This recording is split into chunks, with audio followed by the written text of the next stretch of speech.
할렐루야.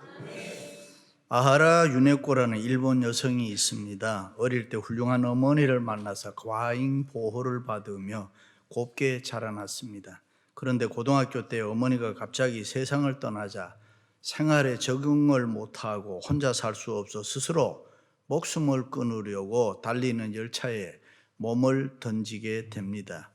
그 일로 두 다리가 잘려나가고 왼손이 잘려나가고 오른손 손가락 두 개가 잘려나가고 간신히 목숨을 건지고 살아났습니다. 너무나도 비참한 모습으로 살아났습니다. 이제는 그 불편한 몸으로 죽음도 자기 마음대로 할 수 없는 불쌍한 인생이 됐습니다. 그러던 중에 어떤 신학생이 유네코에게 방문을 가서 기도도 해주고 위로도 해주었습니다. 특별히 복음을 전하고 예수 그리스도의 사랑을 전했습니다. 육체 못지않게 영혼이 만신창이가 된 그녀를 예수 그리스도의 사랑과 복음으로 치료를 하게 됩니다. 예수 그리스도를 믿으라고 했습니다. 주님만이 당신을 구원할 수 있다고, 그 주님을 받아들이라고 했습니다. 할렐루야. 그리고 마침내 그 여인을 사랑하게 되고 결혼해 달라고 청혼을 합니다. 많은 사람들의 관심 속에 결혼을 해서 지금은 두 아이와 함께 육신의 장애가 없는 사람보다가 더 행복하게 살아갑니다. 드디어 책을 냈습니다. 제목이 산다는 것은 황홀하다. 두 다리가 없고 한 팔이 없고 손가락 세 개만 있는 여자가 어떻게 산다는 것이 황홀하다고 할 수 있는가? 멀쩡한 우리가 들으면 너무나도 부끄러운 이야기인 것입니다. 우리는 그저 하나님께 감사하며 기쁨으로 살아가야 될 줄로 믿습니다. 할렐루야. 어느 날 예수님께서 제자들과 함께 길을 걸어가는데 길 옆에 태어나면서부터 앞을 못 보는 소경이 된 사람이 앉아서 구걸하고 있었습니다. 그 모습을 보고 제자들이 궁금해서 예수님께 물었습니다. 선생님, 저 사람이 태어나면서부터 소경이 된 것이 누구의 죄 때문입니까? 자기의 죄 때문입니까? 아니면은 부모의 죄 때문입니까? 제자들의 마음속에는 사람이 어떤 고통이나 고난을 당하면은 그 어떤 죄값으로 받는 것으로 생각했던 것 같습니다. 그때 예수님께서 그것은 그 사람 죄 때문도 아니고 그 부모의 죄 때문도 아니라고 했습니다. 그러시면서 예수님께서는 그가 그렇게 소경이 된 것은 그에게서 하나님께서 하시는 일을 나타내고자 하심이라. 다시 말해서 그것은 하나님만이 아시는 일이라. 그러면서 땅에 침을 뱉어서 진흙을 만들어 소경의 눈에 발라주면서 실로암 못에 가서 씻으라고 했습니다. 그리고 그 소경이 예수님의 말씀에 순종해서 가서 씻었더니 눈이 밝아지고 하나님께 영광을 나타냈다는 이야기입니다. 할렐루야. 그렇습니다.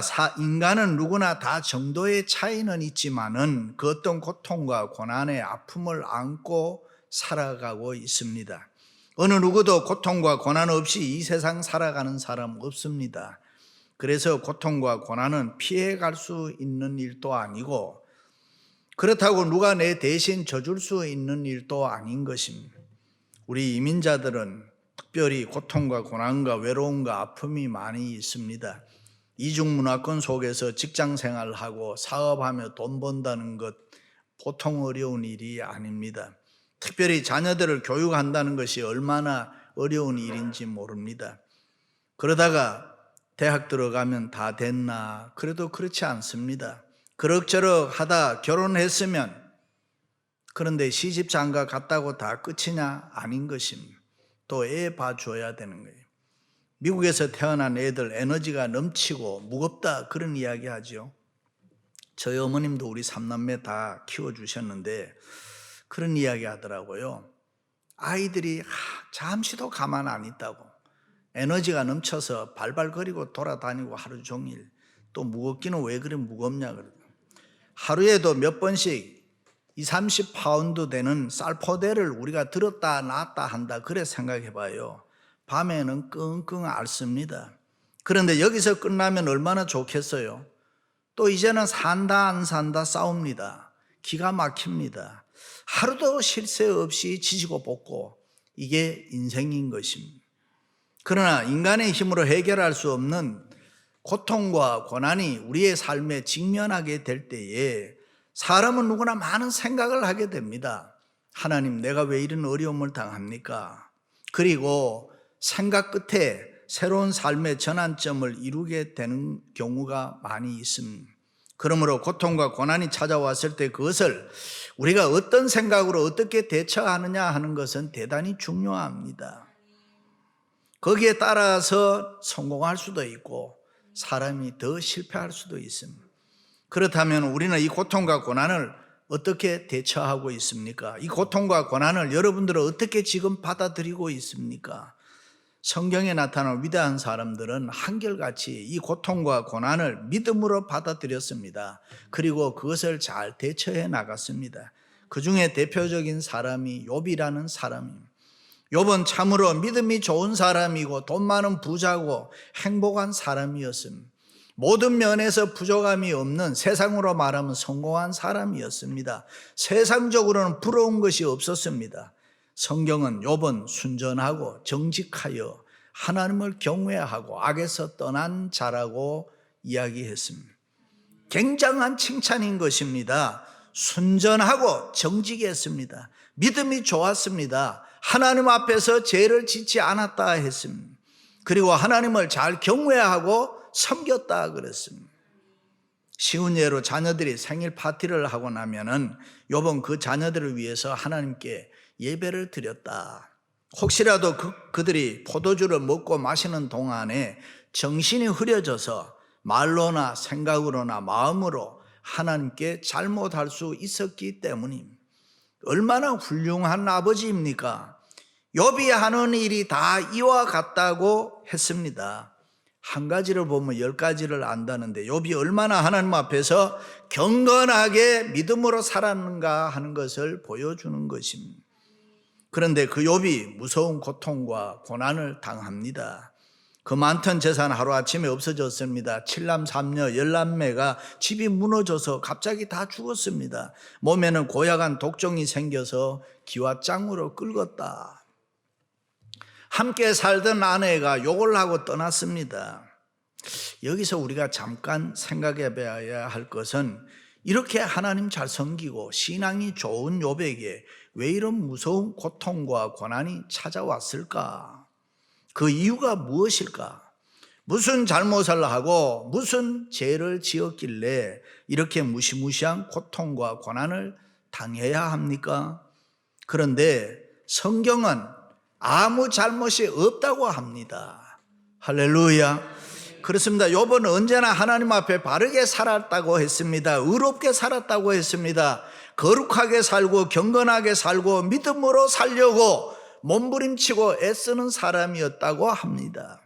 일찍이 구약에 보면 이스라엘 백성들이 하나님 앞에 항변하는 경우가 가끔 있습니다. 하나님, 우리를 이렇게 망하게 하려면 뭐 때문에 선택을 했습니까? 우상을 섬기는 저 바벨로니아가 비롯해서 이방인들은 저렇게 잘 사는데요, 부강한데요. 그렇다면 어떻게 하나님의 이름이 높아지고 하나님의 이름이 이 세상에 증거될 수 있습니까? 하박국을 비롯해서 이스라엘 백성들의 절규인 것입니다. 지금 우리도 가끔 힘들고 어려우면 하나님, 저 사람은 저렇게 잘 살고 행복한데 나는 왜 이렇게 아픔과 고통과 고난이 많습니까? 그 사람은 분명히 나보다가 신앙생활을 더 못하는데, 교회도 잘 다니지도 않는데 왜 저렇게 잘 살아요? 나는 믿음으로 살아버리고 교회도 열심히 나가고 맡은 일에 충성도 다 하는데 왜 나는 이렇게 어려움이 많습니까? 그렇다면 우리가 잘 믿을 이유가 이 세상에 뭐가 있습니까? 서강대학교의 장영희 교수님에 대한 이야기입니다. 그 교수님이 척추와 암으로 쓰러졌다는 이번 소식을 듣고 글을 아는 어떤 분이 글을 썼는데, 하나님 정말 너무 하시네요. 그는 어릴 때부터 소아마비로 태어났고 얼마 전에는 부인병 암으로 투병 생활을 했고 이제 겨우 정신을 좀 가다듬나 싶었는데 또 척추암이라니요. 하나님, 그분이 당해야 할 고통과 시련이 아직도 더 남아 있습니까? 하나님, 그 정도면 이제 충분하지 않습니까? 여러분은 어떻게 생각합니까? 욥이 고난을 당했던 이유를 성경은 이렇게 이야기합니다. 천사들이 하늘나라에서 하나님과 함께 모임을 갖습니다. 그때에 이 땅을 돌아다니는 사탄도 불렀습니다. 하나님께서 먼저 사단에게 물어보았습니다. 너 욥을 보았느냐? 그 욥이 나를 얼마나 잘 섬기는지 너 알지? 하나님은 욥이 너무 귀하고 자랑스러웠습니다. 그래서 그를 자랑했습니다. 그때 사단이 하나님이 욥이 이유 없이 하나님 잘 섬기겠습니까? 하나님이 그에게 수많은 축복과 사랑과 은혜를 베풀어 주셨기에 하나님 잘 섬기는 거지요. 그 행복, 그 축복 빼앗아 봐요. 아마 하나님 욕하고 믿지 않을 거예요. 그 소리를 듣고 하나님께서 사단에게 그래 그렇다면 욥의 생명 건드리지 말고 너 마음대로 욥의 축복을 빼앗아 보아라. 어디 한번 보자. 욥 자신은 알지 못하지만은 하늘나라에서는 하나님과 사탄 사이에 소위 욥을 두고 빅딜이 이루어진 것입니다. 드디어 하나님께 허락받은 사단이 이 땅에 내려와서 욥을 괴롭히기 시작합니다. 침략자를 보내고 폭풍을 일구해서 욥을 쳐서 망하게 합니다. 순식간에 욥의 자녀들과 가족들이 다 약탈당하고 죽임당하고 인간으로서는 이해할 수도 없고 도저히 또 견딜 수도 없는 무서운 고통과 고난을 당하게 합니다. 그런데 그때 욥이 어떻게 했습니까? 하나님 원망하고 불평했습니까? 그러지 않았습니다. 만약에 욥이 조금이라도 원망하고 불평했더라면 하나님의 자존심과 명예가 완전히 망가지고 말았겠지요. 그런데 욥은 달랐습니다. 믿음을 지켰습니다. 하나님의 기대에 부응했습니다. 그렇게 무서운 고통과 고난, 환난 속에서도 하나님을 향한 일편단심, 믿음을 지켰습니다. 오히려 하나님을 사랑하고 그 하나님을 찬송했습니다. 욥이 일어나 겉옷을 찢고 머리털을 밀고 땅에 엎드려 예배하며 이르되 내가 모태에서 알몸으로 나와서 한즉 또 알몸으로 돌아갈지라. 세상 태어날 때 빈손으로 왔다 그 말이죠. 내가 또 빈손으로 주님 앞에 간다는 거지. 주신 자도 여호와시오 거두신 이도 여호와시오니 여호와의 이름이 찬송을 받으실지어다. 할렐루야. 그렇다면 누가 승리했습니까? 하나님의 승리입니다. 사단은 자기가 할 수 있는 모든 일을 총동원해서 욥을 어떻게 하더라도 쓰러뜨리려고 애를 많이 썼습니다. 그러나 욥을 넘어뜨리고 욥을 이기지를 못했습니다. 욥은 자기의 고통과 고난을 통하여 오히려 하나님을 더 찬송하고 더 사랑하고 하나님을 더 잘 경외하면서 하나님께 영광을 돌렸던 것입니다. 할렐루야. 여러분에게도 고통과 고난이 있습니까? 어쩌면 그 고통과 고난은 하나님의 자존심과 명예가 걸린 문제일 수도 있습니다. 하나님께서 우리를 자랑하고 싶어서 우리에게 더 큰 은혜와 갑절의 복을 주시고 싶어서 허락된 것일 수가 있다. 찰스 코우먼 박사가 쓴 글 중에 보면 이런 이야기 나옵니다. 1년 동안 애벌레가 나방이 되어 나오는 것을 관찰하다가 그런데 번데기가 나방에서 나오는 구멍이 너무 작았습니다. 그 작은 구멍으로 큰 몸집이 빠져나오려고 오랫동안 몸부림치는 그 모습이 너무나도 안타깝고 애처로웠습니다. 그래서 가위를 가져다가 나오는 그 구멍을 살짝 찢어 주었습니다. 그랬더니 그 나방이 고맙다는 듯이 퉁퉁 부은 몸집을 기웃덩거리면서 쉽게 나왔습니다. 순간 그녀는 선심이나 쓴 것처럼 기분이 좋았습니다. 힘들게 나오는 거 쉽게 나오게 해주었으니까요. 그러나 이제 그 나방이 오색 찬란한 그런 이제 색깔을 가지고 그 날개를 펴서 하늘을 날 순간을 기다리며 지켜보고 있습니다. 그런데 순간적으로 깜짝 놀라게 되는 것입니다. 자기가 그 나방의 신세를 완전히 망쳐 놓았다는 것을 깨닫게 됩니다.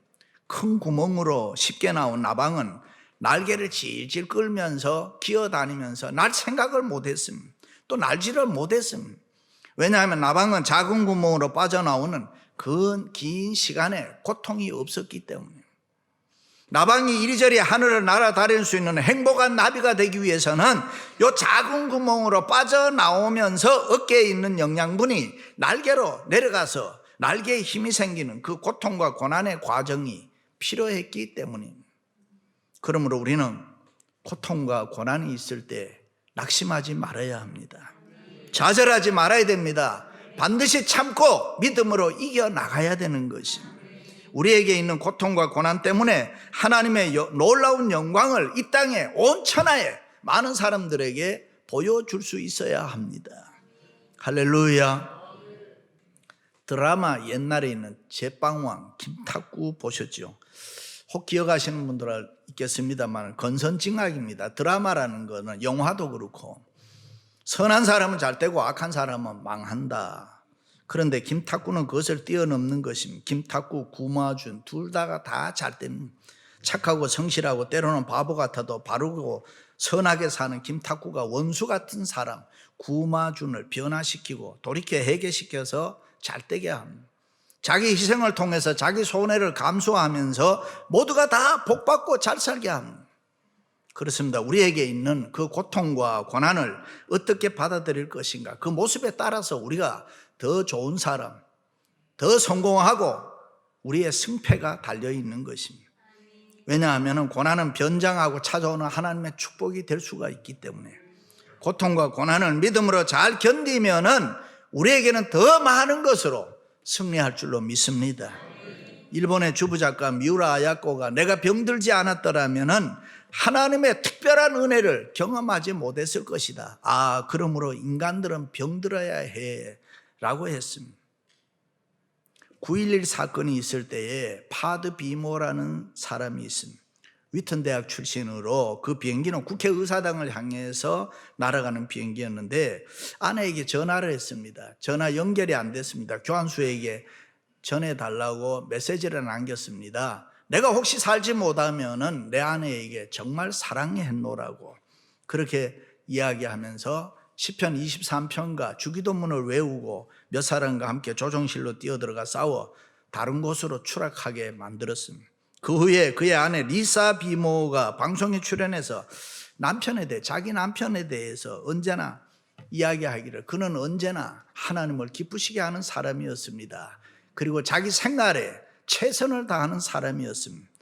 그리고 또 강사로 초청돼서 중요한 말을 했습니다. 나는 이제 소망 속에 살기로 했습니다. 그 소망은 하나님이 나에게 주신 것입니다. 사실 우리는 앞날을 계획하며 산 사람들이었습니다. 그러나 9.11을 대비하지는 못했습니다. 이제 나의 소망이 하나님 의지하고 믿음 속에서 살아가려고 합니다. 고통과 고난 때문에 하나님을 더욱 의지하는 그런 참 소망을 내가 가지게 되었습니다. 하나님 없는 미래 설계는 부질없다는 것이죠. 그러므로 고통과 고난은 내가 하나님을 더 의지하고 소망을 가지게 했습니다. 할렐루야. 달팽이가 사과나무에 올라가는데 중간쯤 올라갔을 때에 벌레 한 마리가 톡 튀어나와서 하는 말이 너 올라가 봐야 사과 없어. 올라가지 마. 그때에 아니야. 내가 올라가는 동안에 사과 열매가 맺힐 거야. 얼마나 여유 있는 모습입니까? 성도는 어떤 경우에도 이 소망 잃어버리면 안 되는 것입니다. 하나님 의지하고 소망 가지고 살아가시기를 바랍니다. 찰스 헨리는 인생의 성공은 99%가 우리의 태도에 달려있다. 특별히 고통과 고난을 받을 때가 중요하다. 그 고통과 고난을 받을 때에 믿음으로 우리가 바로 서면은 위기를 축복으로 만들 수 있다. 할렐루야. 치마의 끝에 처마 끝에 달린 풍경 소리는 바람이 불어야 그 소리를 들을 수가 있습니다. 나무는 바람이 불 때 세포가 움직이고 숨을 쉰다고 하죠. 바람이 불 때의 나무의 뿌리가 더 튼튼하게 박힌다. 바다에는 풍랑이 일어야, 파도가 일어야 산소가 들어가서 바다 속에 있는 고기가 싱싱하게 자랄 수 있다. 사람도 때때로 어려움을 겪을 수가 있습니다. 알 수 없는 고통과 고난을 당할 수가 있습니다. 그러나 우리 분명하게 기억해야 되는 거 하나, 그것은 하나님의 섭리인 것입니다. 너무나도 힘들어서 욥은 하나님을 향해 절규해요. 하나님 어떻게 나에게 이런 고통 고난을 주십니까? 도대체 그 이유가 뭡니까? 그때 하나님께서 하신 말씀이 뭐예요? 욥에게 바다의 깊이가 얼마 되는지 내가 아느냐, 땅의 넓이가 얼마나 되는지 너가 아느냐, 이 세상에 있는 자연의 이치도 제대로 깨닫지 못하면서 하나님의 섭리를 너가 어떻게 깨달을 수 있겠느냐, 너의 믿음, 너의 신앙이 그 정도밖에 안 되느냐, 너는 꼭 이 세상을 이해하고 믿겠느냐라고 책망합니다. 그 책망의 소리를 듣고 욥이 회개합니다. 고통과 고난의 이유를 알려고 했던 나를 용서해 주옵소서.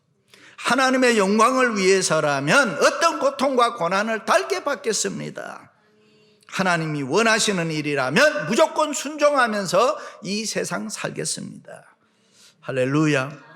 한편 욥은 죽을 때까지 그 고통과 고난의 이유를 알지 못했습니다. 나중에 하나님 나라에 가서는 알았겠죠. 나는 몰랐을 때 그때 그 고통과 고난을 통해서 우리 하나님이 기뻐하시고 영광을 받으셨구나. 하나님의 명예가 달린 그 고난을, 고통을 내가 잘 견뎌주어서 하나님이 좋아하셨겠구나. 욥은 그 사실을 깨닫고 또 한 번 하나님 앞에 감사하고 기뻐하고 찬송했을 것입니다. 그러므로 우리는 우리의 이웃이 그 어떤 고통과 고난을 당할 때에 주의해야 할 거 있습니다. 그를 위로해 주지 못할 망정 오히려 마음을 상하게 하면 안 된다 하는 것입니다. 자기의 생각대로 함부로 정죄하고 얘기하지 말아라. 왜냐하면 고통과 고난을 당하는 그 사람은 어쩌면 지금 욥처럼 하나님의 영광을 위해서 이유 없는 고통과 고난을 당할 수 있기 때문이라. 그리고 우리가 더욱 조심하고 주의해야 할 것은 지금 고통과 고난을 당하고 있는 그 사람이 지금 나보다가 훨씬 더 믿음이 좋은 사람이고 경건하고 잘 믿고 거룩하고 정직하게 사는 사람일 수도 있다 하는 것입니다. 그러므로 우리는 고난당하는 사람을 진정으로 위로해주고 사랑해주고 따뜻하게 대해 주어야 합니다. 할렐루야. 수많은 유대인들이 독일의 아우슈비츠 수용소에서 피눈물 뿌리면서 죽어가던 그들의 피 맺힌 절규가 뭡니까? 그들이 외친 이야기가 뭡니까? 하나님 지금 어디에 계십니까? 하나님 왜 이렇게 무서운 고통과 고난을 우리에게 주십니까? 허락하십니까? 나중에 연합군이 이 수용소를 탈환하고 보니까 벽에다 죽어가면서 손톱으로 글 썼습니다. 주 안에 있는 나에게 딴 근심이 있으랴. 그 크신 하나님의 사랑 말로 다 형용할 수 없네. God is here. 하나님이 여기 계십니다. I love Jesus. 내가 주님 사랑합니다. 주님 의지합니다. 그런 수많은 글들이 거기에 벽에 쓰여져 있었다고 합니다. 그렇습니다. 고통과 고난의 현장에 나 홀로 있지 않습니다. 하나님이 우리와 함께 해주시는 줄로 믿습니다. 하나님의 위로와 하나님의 격려와 하나님의 사랑과 하나님의 은혜와 축복을 우리가 고통과 고난을 당하면서 경험할 수 있어야 합니다. 행여라도 고통과 고난을 벗어나려고 이 도움을 줄 사람 찾지 마세요.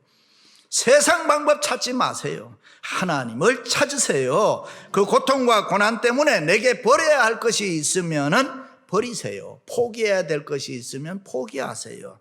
세상 줄, 인간 줄을 완전히 끌어버리세요. 그리고 오직 하나님만 바라보세요. 오직 하나님만 의지하세요. 그 고통과 고난 때문에 내가 인간적인 것을 버리고 오직 하나님만 바라보고 하나님만 의지할 수 있다면 그것은 엄청난 축복이고 영광인 줄로 믿습니다. 할렐루야. 사랑하는 성도 여러분, 그 고통과 고난 때문에 하나님을 더 가까이 의지하고 하나님의 영광을 위해서 살아가시기를 주님의 이름으로 축원합니다.